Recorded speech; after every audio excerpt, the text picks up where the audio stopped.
I'm Holly Holm, and I'm ranking all the UFC champions.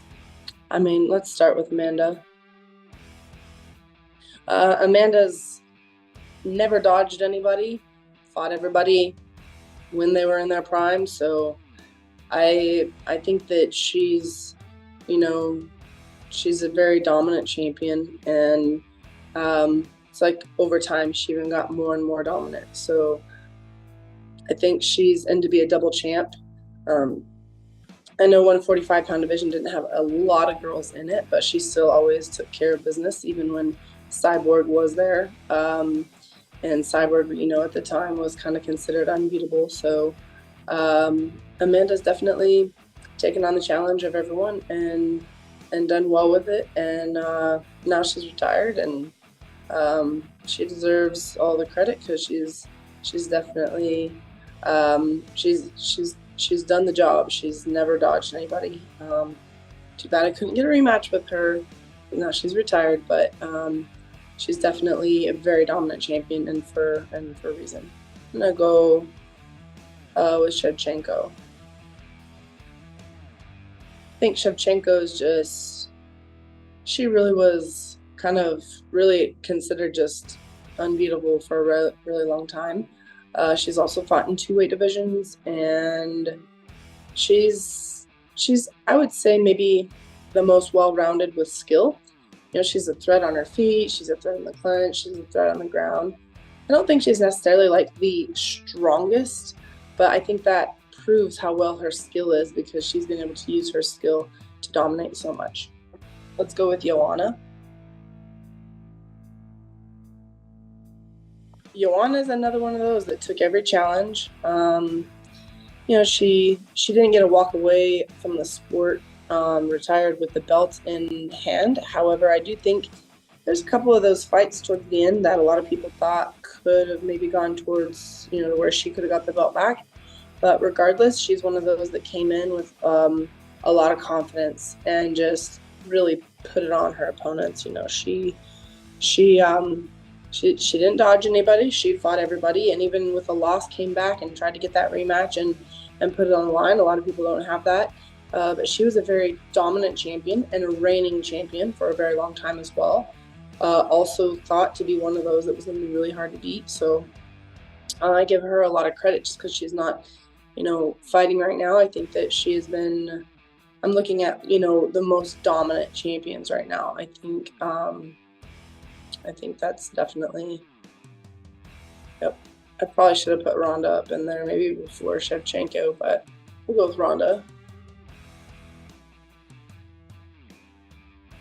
Ronda came in and came from being an Olympian and then coming into she's that person that opened the door for all of these other fighters. I think a lot of people, just because it's been a little while since she's been there, but everybody knows that she's been dominant. She's what you call the household name, Even if nobody follows MMA, they still know Ronda Rousey. And there's only one way to be that household name is, to be very, very bold and dominant with your talk and the walk. I think maybe the length that she was the champion, maybe not as long as Nunes or Shevchenko as far as like the length of it, but she was just running through people. They couldn't even make it through the whole fight. She was just finishing them early. So I think that's what made her dominant, not necessarily in the length of her career, but with how she was just doing it in dominant fashion. I think that the sport has changed a lot since Ronda was the reigning champion. I think it'd be a lot different now. Everybody's gotten a lot better just as the sport is growing. But Ronda definitely was, a very dominant champion and really paved the way for a lot of other girls. So there's credit there that, she'll be in the books for history forever. Let's go with Rose. Rose is definitely, I would say, she's kind of one of those fighters that you got to fear her everywhere. She's got these she's got knockouts on her feet, but she's also very crafty in the ground. And I honestly feel like she's got some pretty heavy ground and pound that a lot of girls don't have. She really knows how to lean into that. And maybe didn't have as many fights with the belt, which is why maybe I don't, put her way, way up. But I just feel like she's one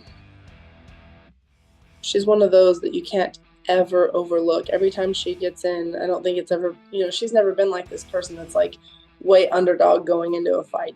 She's always one to be threatened. She's always got a pretty even keel kind of emotion. She just gets in there and wants to get the job done. I think that she's also fought all the best fighters, So Rose is definitely a great champion. We'll go with Weili. Weili's very strong for 115 and also fairly well-rounded. Her wrestling's very strong and she throws bombs to knock out. She's gone in the fights she's had, she's gone in with, some devastating power and dominant fashion. So then next I'll go with, I should put Cyborg in there. Let's put Cyborg before Weili. Cyborg, the only reason why I kind of didn't put her at the very top is she didn't have as many fights in the UFC, but she's been very dominant across, multiple promotions, and very aggressive and just she goes in there and she puts it on people. She's not one that walks in scared. She walks in there with every intent to take someone out. And a lot of girls haven't been able to make it out of the first round with her either. I think only because it's been spread over 3 different, promotions. It's kind of, yes, very dominant. But like I said, it's kind of hard to just say that like with the UFC because 145-pound division didn't have like a real broad range. But I mean, her and I had a battle. I'm not so myself out of that. But outside of that, I don't feel that there was a lot of very like harsh competition until she faced Nunes.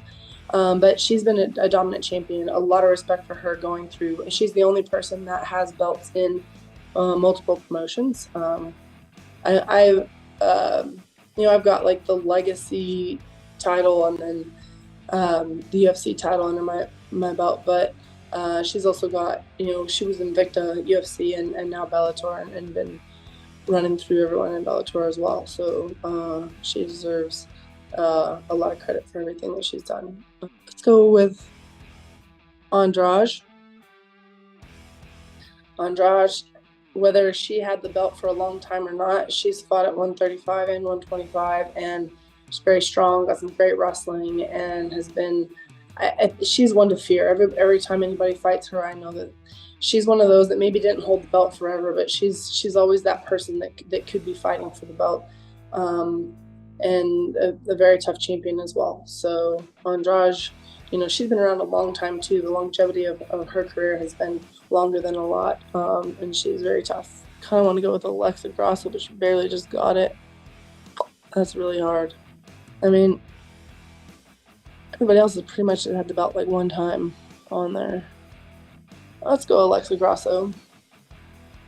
I'm just going with Alexa Grasso, and I know that she's only had one win for the belt, but I think that she, in order to come in and do it in the fashion that she did against Shevchenko, just kind of like catapults her up there as far as her ability. I'm not putting myself in this, by the way. I was gonna say, and I'm not saying this to be nice. I would have definitely had you on this list by now, but I respect that. I mean, we could put me at 1, and then I'll give that. Put me at 1.